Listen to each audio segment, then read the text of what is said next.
এই লাগবে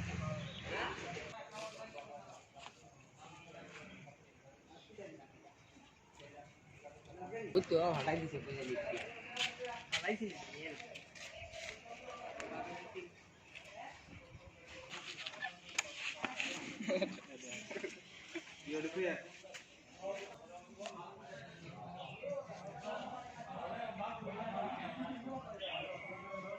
প্রথমেই সবাইকে শারদ উৎসবের আগাম শুভেচ্ছা।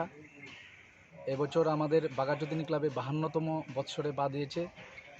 তো এবছর আমাদের প্রতিমা এবং আমাদের যে প্যান্ডেলের কাজ করছে ওনারা সবাই আমাদের লোকাল শিল্পী দ্বারা সব কিছুই হচ্ছে।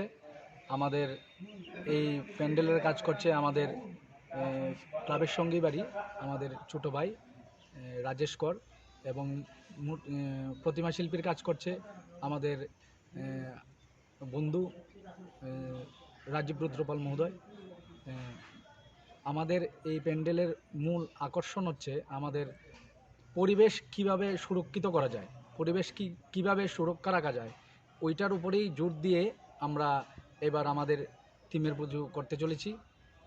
এবং আমাদের পুজোর এই 4টা দিন, পুজোর এই 4-5টা দিন আমরা সবাই মিলে আনন্দে কাটাবো এবং সমস্ত দর্শনার্থীকে আমাদের ক্লাবে এসে দুপুর 1টা থেকে 4টা পর্যন্ত আমাদের অন্নপ্রসাদ হয় এবং রাত্র 8টা থেকে প্রায় 12টা-1টা পর্যন্ত আমরা মহাপ্রসাদ বিতরণ করি সবাইকে আসার জন্য এবং প্রসাদ নেওয়ার জন্য, এবং আমাদের ক্লাবে এসে আমাদের সঙ্গে থেকে সবাই একসাথে আনন্দে যাতে কাটাতে পারি এই পুজোর 4-5টা দিন সবাই।